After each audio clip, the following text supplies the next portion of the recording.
यहाँलाई भन्न चाहन्छु कि लिम्बुवान र खम्बुवान छुट्टा छुट्टै दिन नसक्ने शासकहरूले किराँत प्रदेश दिन सक्दैन। किराँत प्रदेश दियो भने किराँती समुदायको मेजोरिटी हुन्छ र हामी कहिले पनि उठ्न सक्दैनौँ भन्ने जानेरै पनि दिन सक्दैन। म एउटा घोषणा गर्न चाहन्छु कि केपी ओलीले आफ्नो शिर काटेर हामीलाई अगाडि राखिदिन सक्दछ, तर किराँत प्रदेश दिन सक्दैनौँ। यो रियालिटी कुरा हो, यो यथार्थ कुरा हो। किनभने किराँत भनेको लिम्बुवान भन्दा पनि खम्बुवान भन्दा पनि उहाँहरूलाई डेन्जर लाग्छ। किराँत समुदायहरूको यहाँनिर मेजोरिटी हुन्छ, उहाँहरूको भोट सङ्ख्या अगाडि बढ्छ भन्ने हिसाबले गर्दाखेरि उहाँहरू यो पक्षमा हुनुहुन्न। खालि तपाईँ हामीलाई फुटाउने, जुदाउने, हामीलाई लडाउने अनि त्यसमाथि शासन गर्ने उहाँहरू त्यो पूर्वमा के कुरा राख्न चाहन्छु भने अहिले हाम्रो देश नेपालमा भाषण सुन्ने माहौल छैन। हाम्रो देश नेपालमा नेताप्रति विश्वास गर्ने माहौल छैन। नेताहरूले भाषण गर्दाखेरि जनताहरूले नाक खुम्च्याउँछन्, नेताहरूले मिठो कुरा गर्दाखेरि जनताहरू चाहिँ मुन्टो तल चाहिँ भुइँतिर हेरेर बस्छन्। किन यस्तो भयो होला? जनताहरूले नेताको भाषण सुन्न रुचाउनु पर्ने हो, जनताहरूले नेताको भाषण सुन्न मन पराउनु पर्ने हो। तर आज नेपाली जनताहरू राजनीति भनेपछि अवाक छन्। नेपाली जनताहरू राजनीतिप्रति चासै राख्दैनन्। किन त्यस्तो भइरहेको छ? देशमा भनाइ छ संसारका चाहिँ राजनीतिक शास्त्रीहरूले, राजनीतिक शास्त्रमा अध्ययन गर्ने विद्यार्थीहरूले पढ्नुपर्छ र राजनीतिमा एउटा भनाइ छ जुन देशका नागरिकहरूले, जुन देशका युवाहरूले राजनीति गर्न मन पराउँदैनन्, राजनीतिप्रति चासो दिँदैनन् कि त्यो देश मर्दैछ भनेर बुझ्नु पर्दछ। के हाम्रो देश मर्दैछ त आज? के हाम्रो देशलाई मर्न दिने हामीले? यदि जनताहरूले पार्टीप्रति, राजनीतिप्रति चासो र चिन्ता व्यक्त गर्दैनन् भने त्यो देश जरुर निकट भविष्यमा मर्दैछ भनेर बुझ्नु पर्दछ। किनभने देश निर्माण गर्ने, देश बनाउने भनेको राजनीतिले हो। जनताहरू किन राजनीतिप्रति चासो दिँदैनन् भन्दाखेरि मैले तपाईँको सामु आएर यहाँ उभिएर भन्दैछु, बोल्दैछु कि यस्तो मिठो भाषण, यस्तो गुलियो भाषण कतिले आए, कति गए, कतिले बोले, तपाईँलाई मिठो मिठो सपना देखाए, धेरै राम्रा राम्रा कुरा भने, आफ्नो झोला बटाएर पछि पछि हिँडाए, तर तपाईँको सपना उसले कहिले पुरा गर्न सकेन। यही ठाउँमा थुप्रै पार्टीहरू आए होलान्, थुप्रै नेताहरू आए होलान्, कति मिठो मिठो सपना बुने होला र तपाईँको चाहिँ बुढी औँलामा छाप लगाएर तपाईँले भोट दिएर पठाउनु भयो होला, तर त्यो नेता फर्केर कहिले आएन, तपाईँको सपना कहिले पुरा गरेन। त्यसैले नेपाली जनताहरू नेताले भनेको कुरा पुरा नगरेको हुनाले नेपाली जनताहरू आज राजनीतिप्रति वितृष्णामा छन् र राजनीति सुन्न लालाई छैनन्।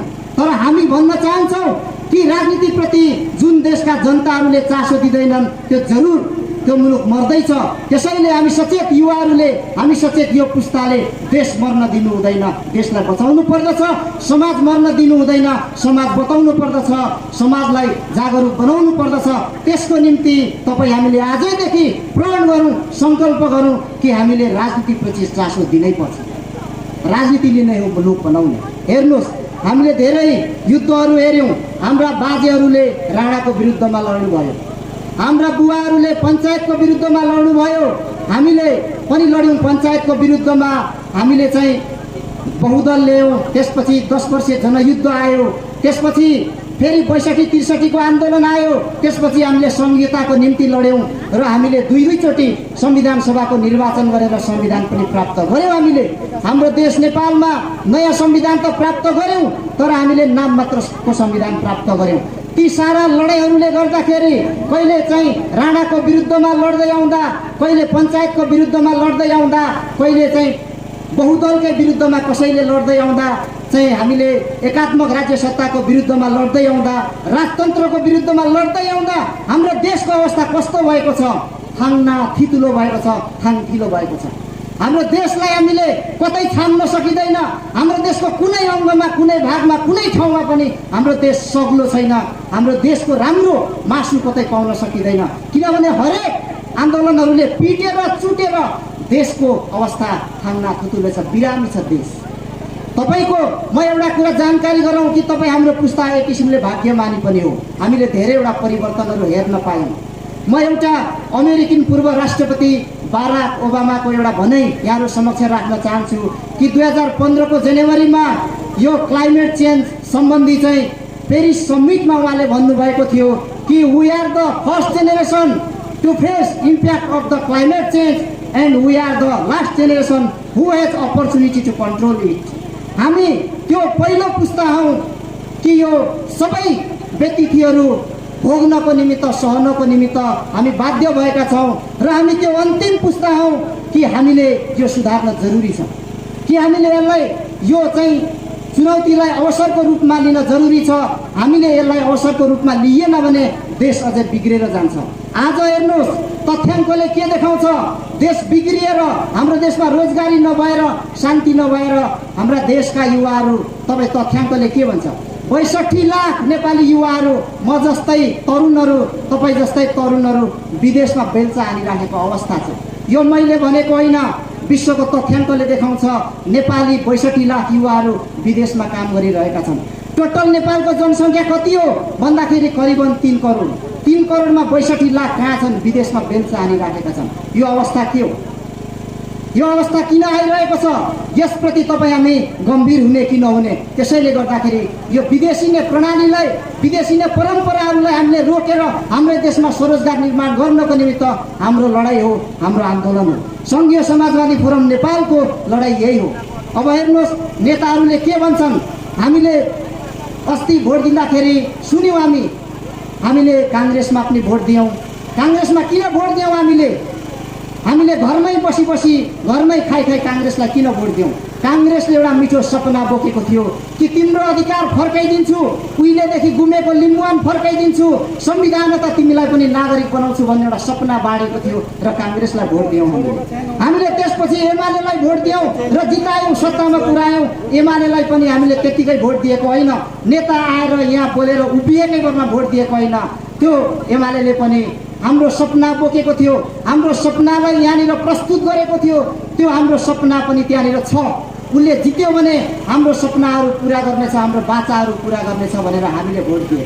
त्यसपछि माओवादी आयो, माओवादीलाई पनि त्यही हो, यहाँनिर चाहिँ पहिचानको राज्यहरू निर्माण गर्छु भन्यो, लिम्बुवान दिन्छु भन्यो, किराँत दिन्छु भन्यो, तामाङ शालिग दिन्छु भन्यो। त्यो मिठो मिठो सपना, त्यो हाम्रो सपना पुरा हुन्छ होला भनेर हामीले भोट दिएका हौँ। तर अन्तिममा के भयो, ती हाम्रा सपनाहरू कहाँ गए? हाम्रा सपनाहरू सबै कालो सुरुङभित्र, कालो ओडारभित्र साथीहरूले बगाएर पठाए। त्यसैले गर्दाखेरि अब ती हाम्रा सपनाहरूलाई हेर्नुहोस् पुरा नगरेको हुँदाखेरि संघीय समाजवादी फोरम नेपालले अब त्यस्तो ढाँटको, छलको र अन्याय र अत्याचारको हामी राजनीति गर्न चाहँदैनौँ। हामी इमान्दार साथ भन्न चाहन्छौँ कि हामी अब जित्न चाहन्छौँ, जनतालाई जिताउन चाहन्छौँ। हेर्नुहोस् हिजो काङ्ग्रेसले जित्यो, जनता हार्यो। एमालेले जित्यो, जनता हार्यो। माओवादीले जित्यो, के भयो, फेरि जनता हार्यो। अहिले नेकपा भएर जितिरहेछ, फेरि जनता हारिराखेको छ। हेर्नुहोस् हामी भन्न चाहन्छौँ संघीय समाजवादी फोरम भोटमा हार्ला, चुनावमा हार्ला, तर हामी देशलाई हार्न दिन्नौँ। देश हार्ने बाटोतिर संघीय समाजवादी फोरम नेपालले कहिले पनि निर्णय गर्दैन। तपाईँलाई थाहा होला कि हाम्रा एकाध मान्छेहरू मन्त्री होलान्, हाम्रा एकाध मान्छेहरूले चुनाव जितेर जालान्, कसै 2-4 जनाको नमस्ते पाउला, 2-4 जनाको ढोगाउनी पाउला, तर हाम्रो सिङ्गो समुदाय सुतिराखेकै हुन्छ। 2-4 जनाको चाहिँ त्यो ओहदाले गर्दाखेरि, 2-4 मन्त्री पदले गर्दाखेरि हामी हाम्रो अधिकारको विषय साट्न सक्दैनौँ, हाम्रो अधिकारको विषय हामी तिलाञ्जली दिन सक्दैनौँ। त्यसैले हामी कहाँ छौँ, संघीय समाजवादी फोरम नेपालमा छौँ। हामीलाई पनि काङ्ग्रेसका साथीहरूले भन्नुहुन्छ तपाईँ आउनुहोस् हाम्रो पार्टीमा, हामी यो बनाउँछौँ त्यो बनाउँछौँ। नेकपाका साथीहरूले पनि भन्नुहुन्छ हामीलाई तपाईँ जतिको मान्छे हाम्रो पार्टीमा आउनुभयो भने हामी त्यहाँ राख्छौँ, यहाँ राख्छौँ, यो बनाउँछौँ त्यो बनाउँछौँ। र हामीलाई पनि प्रश्न थाहा छ कि हामी काङ्ग्रेसमा जाँदा संसद हुन्छौँ अनि मन्त्री हुन्छौँ। प्रश्न थाहा छ कि हामीलाई नेकपामा जाँदाखेरि हामी संसद हुन्छौँ र मन्त्री हुन्छौँ। तर म संसद भएर, म मन्त्री भएर हुनेवाला केही छैन।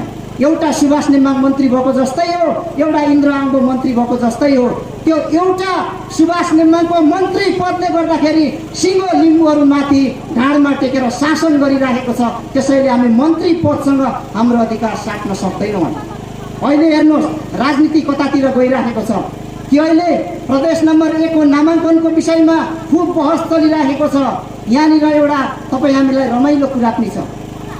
यसलाई धेरैले भने किराँत राख्नुपर्छ, कोहीले भनिरहेछन् कोशी राख्नुपर्छ, कोहीले भनिरहेछन् सगरमाथा, कोहीले लिम्बुवान भनिरहेछ, कोहीले लिम्बुवान किराँत भनिरहेछ। अनि हामी मख छौँ त्यसमा, त्यहाँ के भइरहेको छ त्यो हामीलाई थाहा छैन। सदनभित्र हुँदैछ चाहिँ के त त्यो हामीलाई थाहा छैन। नेताले टिभीमा बोलेको हामी विश्वास गर्छौँ, नेताले चाहिँ भाषणमा बोलेको विश्वास गर्छौँ, तर सदनभित्र वास्तवमै के भइरहेको छ भन्ने कुरा बुझ्न जरुरी छ। तपाईँ हेर्नुहोस्, म भन्न चाहन्छु कि संसारको एउटा राजनीतिको नियम छ डिभाइड एन्ड रुल। अहिले हामीलाई लिम्बुवान माग्नेहरूलाई एउटा आरोप छ कि हामी किरात दिन चाहन्थ्यौँ, तर लिम्बुवान भनेको हुनाले किरात आउन सक्दैन। लिम्बुवान र खम्बुवानको विरोध भएको हिसाबले 1 नम्बर प्रदेश किरात बन्न सक्दैन भन्ने आरोप छ। म यहाँहरूलाई भन्न चाहन्छु कि लिम्बुवान र खम्बुवान छुट्टा छुट्टै दिन नसक्ने शासकहरूले किरात प्रदेश दिन सक्दैन। किरात प्रदेश दियो भने किराती समुदायको मेजोरिटी हुन्छ र हामी कहिले पनि उठ्न सक्दैनौँ भन्ने जानेर पनि दिन सक्दैन। म एउटा घोषणा गर्न चाहन्छु कि केपी ओलीले आफ्नो शिर काटेर हामीलाई अगाडि राखिदिन सक्दछ, तर किरात प्रदेश दिन सक्दैन। यो रियालिटी कुरा हो, यो यथार्थ कुरा हो। किनभने किरात भनेको लिम्बुवान भन्दा पनि खम्बुवान भन्दा पनि उहाँहरूलाई डेन्जर लाग्छ। किरात समुदायहरूको यहाँनिर मेजोरिटी हुन्छ, उहाँहरूको भोट सङ्ख्या अगाडि बढ्छ भन्ने हिसाबले गर्दाखेरि उहाँहरू यो पक्षमा हुनुहुन्न। खालि तपाईँ हामीलाई फुटाउने, जुदाउने, हामीलाई लडाउने अनि त्यसमाथि शासन गर्ने उहाँहरू त्यो प्रक्रियामा हुनुहुन्छ, त्यो अभियानमा हुनुहुन्छ। त्यसैले गर्दाखेरि हामी अहिले नअल्मल्यौँ। 2-4 जनाले यहाँ बोलिरहेका छन्। अहिले के छ भन्दाखेरि म यहाँलाई प्रश्न भनौँ, 1 नम्बर प्रदेशको संसद त्यो हलभित्र प्रदेश सभाभित्र तपाईँको सगरमाथा भन्ने प्रदेशमा नेकपा र काङ्ग्रेसले बहुमत जुटाइसकेको अवस्था छ। यहाँनिर अरू लिम्बुवानको कार्ड भनेको, किरातको कार्ड भनेको, खम्बुवानको कार्ड भनेको तपाईँ हामीलाई जुदाउने, फुटाउने र लडाइँ गराउने सिवाय केही हुन सक्दैन। त्यसैले हामी ढुक्क हौँ, हामी नअल्मल्यौँ। हामीलाई किरात र लिम्बुवानको पक्षमा यहाँनिर हामीलाई त्यो दिनेवाला छैन। सगरमाथा प्रदेशको नाममा उहाँहरू एकमत भइसकेको छ। हिजो अस्ति तपाईँले सुन्नुभयो होला कि चाहिँ शेरधन राईहरू प्रधानमन्त्रीकोमा किरात प्रदेश बनाउनु पर्यो भनेर बिन्ती पत्र चढाउनु जाँदाखेरि केपी ओलीले गाली गरेर पठाएको, हप्काएर पठाएको कुरा फेसबुकमा छ्यापछ्याप्ती थियो, मिडियाले लेखेकै थियो। यहाँहरू अहिले मिडियाको जमानामा यहाँहरूले पक्कै सुन्नुभयो होला, पढ्नुभयो होला भन्ने मलाई लाग्दछ। अब हेर्नुहोस्, म यहाँहरूलाई अन्तमा के भन्न चाहन्छु भने अहिले हाम्रो देश नेपालमा एउटा ज्यादै खतरनाक खेल सुरु भइरहेको छ। सङ्घीयतालाई डिरेल गर्ने, सङ्घीयतालाई समाप्त गर्ने। हामीले त भन्यौँ कि पहिचान सहितको सङ्घीयता चाहिन्छ, हामी पहिचान सहितको सङ्घीयता चाहन्छौँ। अन्तरिम संविधानको धारा 84मा लेखेको थियो कि संविधान सभाले नै प्रदेशको नामाङ्कन र सीमाङ्कनको टुङ्गो लगाउने भनेर लेखेको थियो। तर अहिलेका छल कपट चाहिँ छट्टु स्यालहरूले त्यो गर्न दिएनन् हामीलाई। त्यो गरेनन्। तर अहिले आएको यो नाम मात्रको सङ्घीयतालाई पनि डिरेल गर्नको निमित्त ठुल्ठुला नेताहरू लागेका छन्। हामी सपनामा रुमल्यौँ। सङ्घीयतालाई चाहिँ समाप्त गर्नको निमित्त विभिन्न खेलहरू छ। सङ्घीयताको आन्दोलन भन्दा पनि तपाईँलाई थाहा छ अहिले नेताहरूले कहिले पानी जहाजको आश्वासन देखाउँछन्, कहिले चाहिँ तपाईँको रेलको आश्वासन देखाउँछन्। सङ्घीयतालाई कार्यान्वयन गर्नुपर्ने हो, सङ्घीयतालाई स्थापित गर्नुपर्ने हो, तर नेताहरू चाहिँ पानी जहाजको अभियानमा लागेका छन्, रेलको अभियानमा लागेका छन्। तपाईँको 1 वर्ष अगाडिको निर्वाचनमा अहिले प्रधानमन्त्री हुनुहुने हाम्रा केपी ओलीज्यूले दमकमा भाषण गर्नुभएको मैले पनि झलझल्ती सुनेको छु कि रेल पक्कै आउँछ। रेलको विरोध गर्ने साथीहरूले अर्को साल पुष महिनाको लागि टिकट काटे हुन्छ। जसले विरोध गरिराखेको छ रेलको, उसलाई त झन् फ्रीमा चढाउने भनेर। 1 वर्षमा रेल कहाँ आउँदो रहेछ र? रेल कहाँ पुग्दो रहेछ? रेल ल्याउनुको निम्ति के चाहिन्छ, कति खर्च चाहिन्छ, त्यो विषय थाहा छैन केपी ओलीलाई। पानी जहाज ल्याउनको निमित्त कति पानी चाहिन्छ, त्यसको मात्रा के हो, कसरी पानी जहाज आउँछ भन्ने थाहा छैन केपी ओलीलाई। जे बोलिदियो पुग्छ। त्यसैले नेताप्रति जनताको विश्वास हराएकै त्यही कारणले। के 1 वर्षमा रेल आयो, देख्न पायौँ, हामीले चढ्न पायौँ? के 1 वर्षमा आयो पानी जहाज, हामीले देख्न पायौँ? तपाईँलाई हेर्नुहोस्, नेताहरूले 1940 देखि 60 को दशकमा के अमेरिकामा रेल थिएन होला? के अमेरिकामा पानी जहाज थिएन होला? त्यहाँका काला जातिहरूले किन सङ्घर्ष गर्नु परेको रेलको डिब्बामा बसेर? रेल ठुलो विषय होइन। कालाहरूले समानताको निमित्त रेलको डिब्बामा चढेर रेल चढी पनि हामीलाई रेल चाहिँदैन, तर हामीलाई समानता चाहिन्छ भनेर आन्दोलन गरेको हामीलाई कष्ट थाहा छ। त्यसैले रेल ठुलो कुरा होइन, हाम्रो अधिकारको विषय ठुलो कुरा हो। हामी अधिकारको निम्ति तपाईँ हामी सबै त्यसैले जागरुक हुनु पर्दछ। हेर्नुहोस् त्यति बेला भन्नुभएको थियो कि त्यति बेला काला जातिहरूको त्यहाँका कालाहरूको प्रतिनिधि गर्ने जुनियर लुथर किङले भन्नुभएको छ कि त्यति बेला यदि तिमी उड्न सक्दैनौ भने तिमी दौड, तिमी दौडिन पनि सक्दैनौ भने तिमी हिँड, र तिमी हिँड्न पनि सक्दैनौ भने तिमी बामे सर, तर जे गर्छौ भविष्यमा अगाडि बढ्नुको लागि गरिराख भन्नुभएको छ। हामी अहिले तत्कालै उड्न नसकौँला, तर हामी बामे सरेर भए पनि एउटा पवित्र विचार लिएर यहाँ उभिएका छौँ। र म यो यहाँलाई अनुरोध गर्न चाहन्छु, निवेदन गर्न चाहन्छु कि हामी सङ्घीय समाजवादी फोरम नेपाल माङ्सेबुङ गाउँपालिकामा तपाईँ हामीले स्थापित गरौँ। माङ्सेबुङ गाउँपालिकालाई सङ्घीय समाजवादीमय बनाऊ, माङ्सेबुङ गाउँपालिकालाई न्यायको गाउँपालिका बनाऊ। त्यसैले गर्दाखेरि सङ्घीय समाजवादी फोरम नेपाल माङ्सेबुङ गाउँपालिकामा अति आवश्यक छ। तपाईँ हामी सबैजनाले यो कुरा बुझेर आफ्नो अधिकारको पक्षमा, आफ्नो पहिचानको पक्षमा अगाडि बढ्न जरुरी छ। म यहाँहरूलाई अनुरोध गर्न चाहन्छु, मेरो घर पनि यहाँ नजिकै हो, मास्तिर खलङ्गेमा पर्छ। मेरो मतदाता लिस्ट पनि त्यहीँनिर छ, म मत पनि त्यहीँ खसाल्ने गर्छु। तपाईँ हामी एउटै गाउँको, एउटै ठाउँको।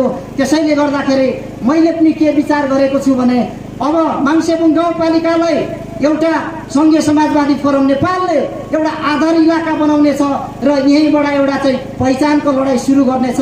मैले पनि सोचेको छु कि अब मैले यहाँ समय दिनु पर्दछ, गाउँ गाउँमा जानु पर्दछ, बुझाउनु पर्दछ। हाम्रो देशमा अन्याय बढेको छ, अत्याचार बढेको छ, भ्रष्टाचार बढेको छ। त्यसैले गर्दाखेरि अब यसको विरुद्धमा हामी लड्नुपर्छ भनेर म मेरो काकाहरूलाई, मेरो छिमेकीहरूलाई, मेरो बडाउहरूलाई, मेरो फुपूहरूलाई, मेरो दिदीहरूलाई, मेरो बहिनीहरूलाई बुझाएर यहीँबाट सङ्घर्ष गर्ने मैले पनि सोच बनाएको छु। मलाई विश्वास छ मेरा गाउँले साथीभाइहरूले मलाई साथ दिनुहुनेछ र यो सङ्कल्पका साथ तपाईँ हामी सबैजना अगाडि बढ्नुपर्छ भन्ने अनुरोध गर्दै नयाँ बन्ने कार्य समितिलाई हार्दिक शुभकामना दिँदै र सफल रहोस् यो कार्यकाल भन्दै बिदा हुन चाहन्छु। यहाँहरू सबैजनालाई धन्यवाद छ। जय सङ्घीय, जय लिम्बुवान।